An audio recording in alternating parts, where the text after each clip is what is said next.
Looking at raw statistics, Howard looks like one of the best quarterbacks in the class. While a lot of production could be credited to his supporting cast, this level of production and the team's success despite a really tough schedule does deserve some praise and attention. That being said, Howard didn't win the national title by himself, and Howard performing significantly worse at Kansas State without the immense talent around him there does deserve some scrutiny.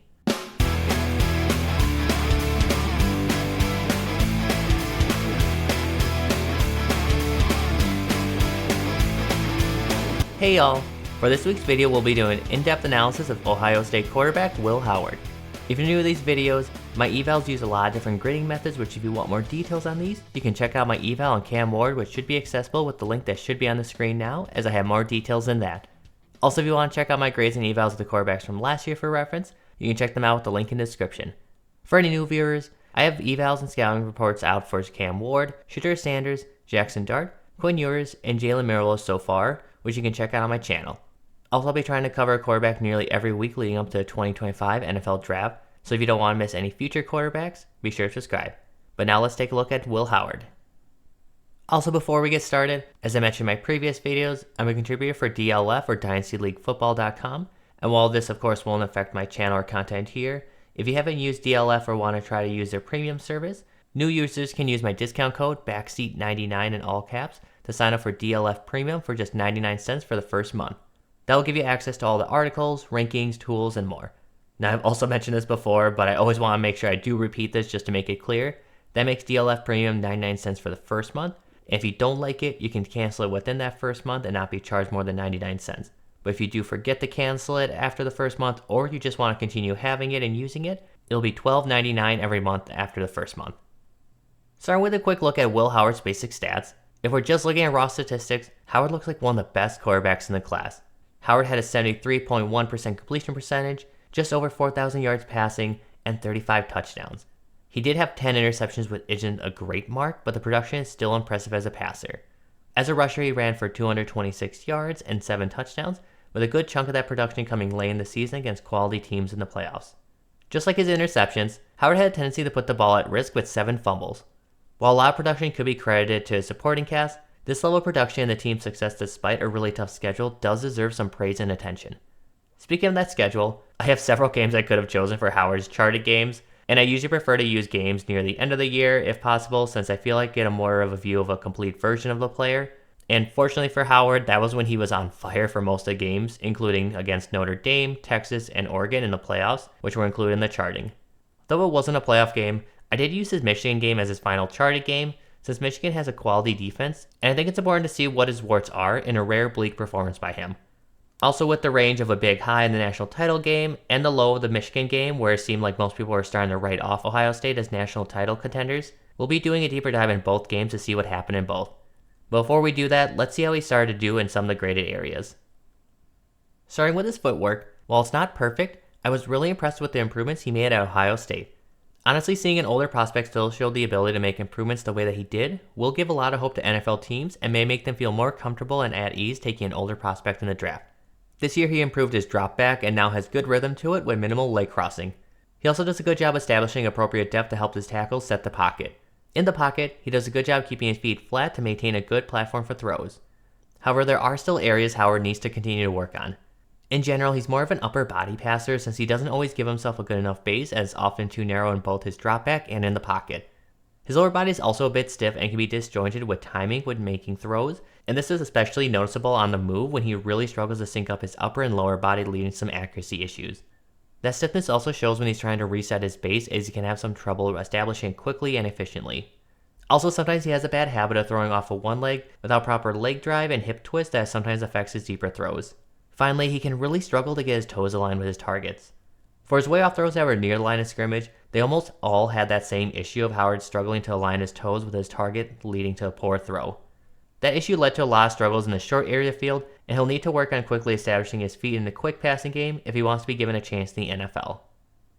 That being said, while there is still room for improvements, the improvements he made impressed me, and overall I think he has a good foundation, which led to Howard earning a B for his footwork.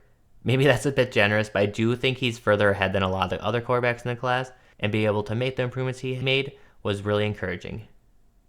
Howard's pocket skills are also ahead of a number of his peers. In the pocket, he has a good eye for passing windows, and didn't have many batted balls at the line of scrimmage.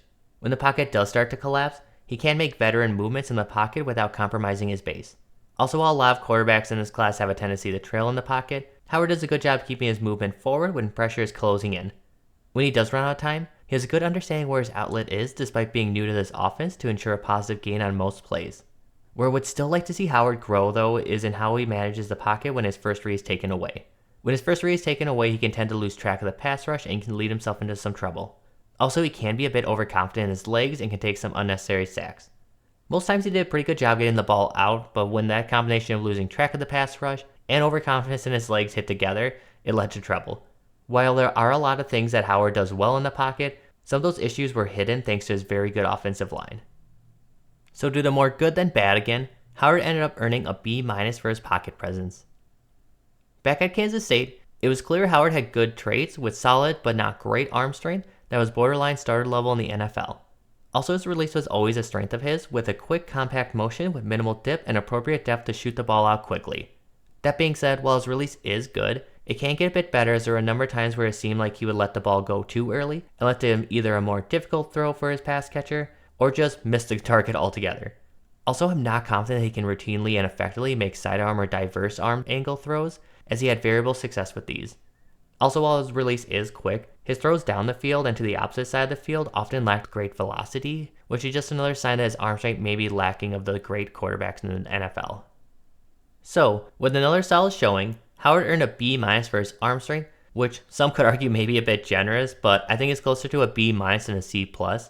Also, thanks to his quality release and with some areas that he still needs to work on though and some limitations, Howard earned a B for his release. Going to Howard's playmaking, ball security, and top star potential, this is where things start to get a little more dicey. Before I go into anything though, I do want to preface this with the fact that I am a hard believer that QB wins are not a stat and shouldn't overly impact a player's draft outlook. Which probably signals where I'm going with this, but I just want to put that out just so everyone knows where I fall on this and any possible bias I may have. But I do want to give Howard his flowers just like I did to JJ McCarthy last season. I don't see them as similar quality prospects, but both weren't always asked to do a lot, but knew that they had to keep their offense on track and get to more manageable third downs. While people want to more focus on teams' wins, I think an overlooked aspect of quarterback play is how much you keep your team in a game and keep the offense on track. That being said, Howard didn't win the national title by himself, and Howard performing significantly worse at Kansas State without the immense talent around him there does deserve some scrutiny. This wasn't just a case of Howard having just a good offensive line or one great receiver at Ohio State. Howard arguably had the best receiving group, the best running back room, and one of the best offensive lines in the country, to also go along with one of the best defenses. So while Howard does deserve to get some credit for being so successful, I do believe there are a number of quarterbacks in this class who could have been just as, if not even more successful than Howard if given the same opportunity. In his final season at Kansas State, Howard completed about 12% less of his passes and about 9% less even if we just go off of adjusted completion percentage per PFF compared to this season at Ohio State. Now, maybe Howard had that improvement thanks to improvements I mentioned earlier, but the ball placement was really rough at times at Kansas State and still leaves some room for improvement at this time and was just really rough in the short areas of the field as we'll see later. The other thing that also still carried over from Kansas State was the staring that he would do too frequently in the pocket.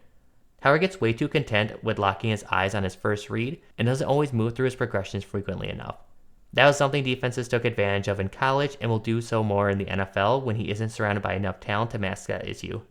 When his first read is taken away, he can sometimes get a bit panicked and can sometimes get too bullish in his desire to attack a target, which led to some unnecessary risks and a number of those turnovers that we saw in his basic stat overview. He was just way too prone to turnovers with the amount of talent around him. Now, he did improve at that at the end of the season, and that was a big reason why Ohio State won the national title, but it's an issue he needs to fix both in the air and on the ground if he wants a chance to start in the NFL. Also, while he managed to get some yards on the ground, I see rushing being less of an asset for him in the NFL against better athletes, as he's a bit stiff in the hips and even clunky at times when he's running. So with the improvements needed in his ball placement and limitations in his arm strength, processing, and decision making, it's hard to make an honest argument that Howard would have been as successful this year at another college, and it really creates the question of if he was simply a product of the offense or how much of it was truly due to him. So with serious questions of Howard's ability to elevate an offense, he ended up earning just a C for playmaking. Also with an interception or fumble on 17 of his 528 combined pass and rush attempts, Howard ended up with an interception or fumble on every 31.06 pass or rush attempt, what ends up grading out to a C per my scale. Finally, with similar reasons for his playmaking and just a concern of his limitations holding him back from a greater ceiling, Howard earned just a C for top star potential. So we're now starting to get to a few rough spots of Howard's grades, so let's take a look at his charting results to see if things get back on track. If you're a visual viewer, we're seeing a bit of a mixed bag if we're just going off of colors. We'll see later on that the number of attempts in specific areas help carry some of his final grades, but this is why I like to have an overall grade for those areas, as well as a breakdown like this to get some full context. Starting from the bottom, the short area was Howard's roughest area that started out good with a 77.78% score in the short left, but then a very poor 66.67% in the short middle and 65.63% in the short right, which were both under the 30th percentile compared to last year's class. Things surprisingly got better as we got further from the line of scrimmage with a good 85% in the medium left, a decent 75% in the medium right, and then a bad 66.67% in the medium middle. We again saw things get better in the intermediate area with a 62.5% in the intermediate left and 60% in the intermediate right, but again, we also saw the same struggles in the middle area of the field at just 50% in the intermediate middle. Honestly, that was just something that really stood out, that Howard really had trouble effectively attacking the middle of the field. Some smaller quarterbacks can have trouble with this due to having trouble seeing past their offensive line, but this isn't much of an issue for Howard at his size. Instead, we saw poor ball placement that impacted his impact in the middle and too often limited yak situations. Finally, in a deep area, we saw modest success with a solid 58.33% in the deep right, but a poor 33.33% in the deep left. So again, a very mixed bag for Howard and paints a pretty clear picture of areas he needs to continue to improve in. Also, it paints a picture that he isn't a lethal accurate passer like his completion percentage may suggest. He definitely is solid, which his struggles over the middle may mask, but this is why Howard just simply isn't a case where you can just look at his stats or his team's success. While Howard's on-platform passing is a mixed bag, his off-platform passing or throwing on the move is just really rough. Nearly every area targeted is in the red outside of his medium left, which at least had the most amount of throws to, so at the very least it did help him with his final score and looked very good at 75%. The rest though, 50% in the short left, 25% in the short middle, 62.5% in the short right, 66.7% in the medium right, 0% in the intermediate left, and 50% in the intermediate right. Just all really rough finishes, with most being either around or even lower than the 30th percentile compared to last year's class. These results were just another reason why I feel really nervous about saying that Howard's success would translate to a team with less talent, since teams who could push him off his spot or frazzle him had good success.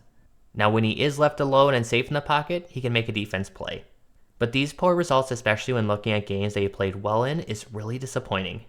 Also, these results correlate to the dysfunction I saw in his footwork when on the move, and is another reason why he needs to continue to work on syncing up his upper body and lower body and getting his feet aligned with his target. So now to get to a couple of specific games for Howard. I first want to start with his lesser performance against Michigan. When Howard was throwing on platform, it wasn't great, but honestly I thought this could have been a whole lot worse. The biggest issue for Howard that he ran into was having trouble getting the ball downfield. With Howard struggles with his accuracy in the short areas of the field, including 50% in the short right, 50% in the medium middle, and 75% in the medium right in this game, we saw missed opportunities for the Ohio State offense. Now Howard was at least good in the short left at 75% and medium left at 87.5%, and was even okay in the intermediate and deep right, both being at 50%, but with not too many good areas and those being limited near the line of scrimmage to the left side, and not too many throws to the intermediate and deep areas of the field, there just weren't enough opportunities to have a good drive. Finally, just to cap off the areas Howard targeted, Howard had a 0% score in the deep left. The thing that I also want to bring up that was really discouraging was the number of way off throws Howard had while in the pocket or on platform. Howard had a total score of 6 points counting as way off, which at best is 3 way off throws, but is often close to a full 6 throws. With 26 passes, which I counted as on platform or in the pocket, that meant Howard was way off on at least 11.54% of his throws, and more likely closer to being off on about 20% of his throws. That's pretty inexcusable, and there's just no justifiable way to be able to sugarcoat that. Going to his off-platform passing against Michigan, there weren't a lot of throws to go off of, but still a lot of the same struggles we saw when we looked at his full slate of games. The biggest difference is that his good area was still on the boundary in the medium area, but was actually on the right instead of the left against Michigan, but otherwise still pretty underwhelming when moved off his spot. So he went over his bad performance against Michigan, but let's take a look at his performance against Notre Dame, where he completed 81% of his passes and led his team to a national title. And with looking at the charting results, it's not as good as you might expect. Howard did a good job on the move this game, both while throwing on the run and just simply running with the ball, but in the pocket it wasn't as impressive as stat line indicated. There were a lot of red areas again near the line of scrimmage, with 50% in the short, medium, and intermediate middle, as well as 66.67% in the short right, 50% in the medium right, and 0% in the deep left. Now he was great in some areas, including 100% in the short left, intermediate right, and deep right, and also was at 75% in the medium left, so it's not like this was just a complete mess of a game and just the stats lie about how he actually did, but it does just kind of prove that players' completion percentage can sometimes hide some poor ball placement. The thing I do want to point out that Howard did do a good job in this game was that he spread the ball throughout the whole field. So while some areas definitely weren't as impressive as others, there weren't a lot of errors in singular throws, and he was able to keep the defense on their toes by going all around the field. As I mentioned before, Howard did a better job on the move or off platform in this game, and he did a good job accepting that he can sometimes struggle throwing on the move and converted some of his previous pass attempts on the move to scrambles. This led to very few throws off platform or on the move, which honestly worked better for the offense, as Notre Dame really struggled to contain the Ohio State's pass catchers and had trouble bottling up Howard on the ground.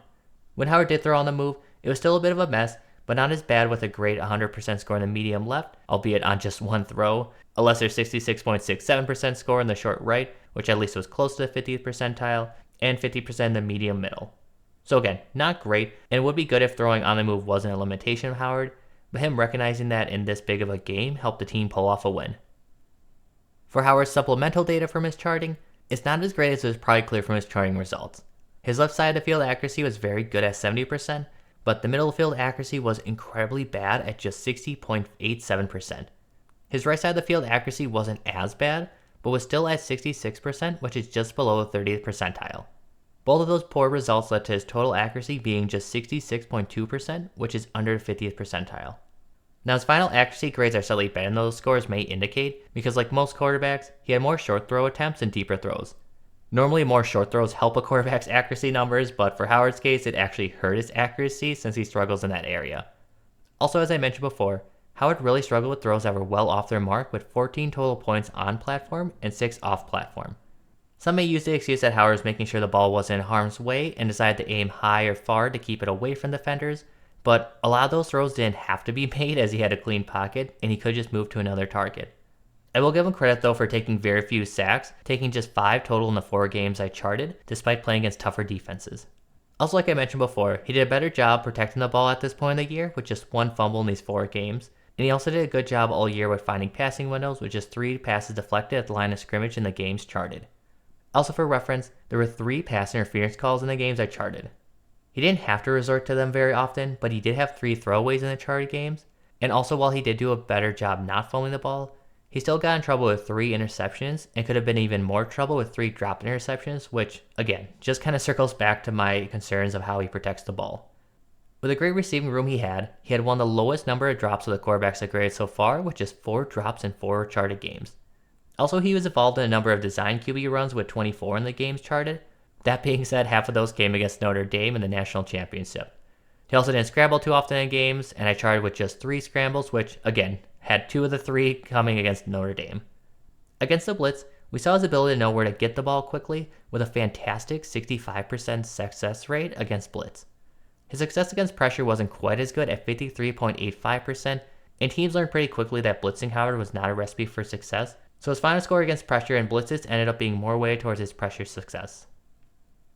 So with one of the lowest short throw accuracy scores I've seen for prospects I graded, Howard ended up with just a B- for short throw accuracy.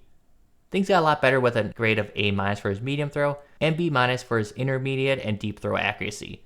While B sounds good for his throw on the run ability, that is lower than some of the other prospects and will be a concern for me at the next level. Finally, Howard earned a B- for his success against pressure and blitz since, as I mentioned, he had a lot of success against blitzes, but teams knew better than to blitz him and instead would try to win with pressure from 3- and 4-man rushes, which were modestly successful when they did get to him. For a summary of Howard's strengths, he still has a really compact release that lets him get the ball out quickly before pressure gets close. If pressure does start to get close, Howard does a good job making subtle movements to maintain his pace and get the ball downfield. That ability to keep his movement forward and also having a good understanding where his check down is helped him keep the offense on track and get to more manageable situations.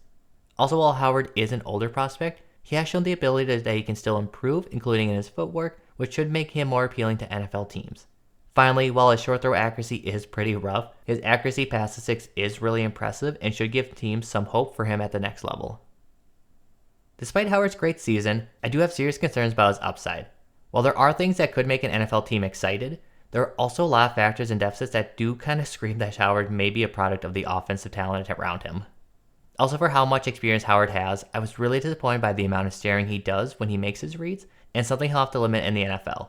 If he doesn't, he's going to continue to have turnover issues like he did in college, and those issues as well as his fumbles could cost him a roster spot. His inconsistent ball placement could also cost him opportunities, since space gets tighter in the NFL and he needs to be more consistent and accurate if he wants to be able to reliably get the ball to his pass catcher. He'll also need to work on being a lot more consistent on the move, since this was a major deficit of his, and will be a way NFL teams can beat him easily if he continues to struggle when he's pushed off his spot.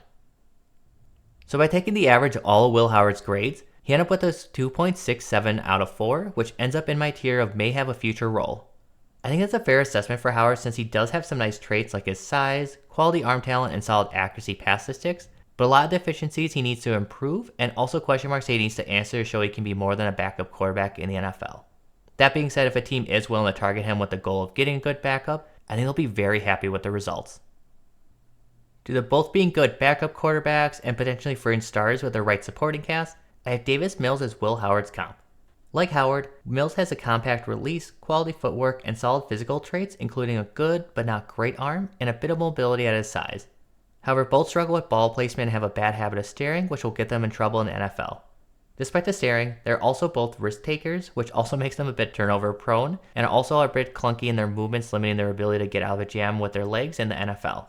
Like Mills, Howard could have a front office fall in love with him, or feel they're getting a good value and target him with the goal of using him as a starter to see what happens.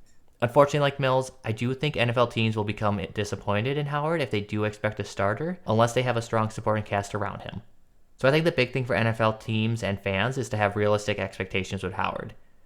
If you expect him to put up similar production as he did with Ohio State, I think you're going to be likely disappointed. However, if you look at him as someone who will be a very capable backup quarterback in the NFL, you'll be very pleased, and your team will likely have a quality backup quarterback for the next few years. And that's all for Will Howard. Let me know what your thoughts are on the eval and on Howard, since I do think he'll be a lot of people's sleeper quarterback after winning a national title. I'll be working to have a quarterback eval most of the weeks leading up to the draft, so to be sure you don't miss any of them, be sure to subscribe. While you're at it, like the video as it would help the channel and series grow thanks to you. And if you want just a written form of the eval, you can subscribe to my Substack as I'll have the full written eval for each player out at the same time as the video. Also, just real quick, I do just want to extend a thank you to everyone who's watched my content and supported me. I've been doing evals and players for a little bit and just started this YouTube channel over the summer. I'm just so honored by the fact we actually were able to hit 100 subscribers. Honestly, when I started doing this, I never expected to have any followers, and especially with my YouTube, I would have been amazed if I even got to 10 subscribers. Now, I know getting happy about these milestones for subscribers kind of aren't a thing anymore, since a lot of YouTubers are easily at multiple thousands of subscribers, but I just want to let everyone know who has stuck around with me that how much the support does mean to me, and I hope that you all keep coming back for more. So truly, thank you all, and see you all next time.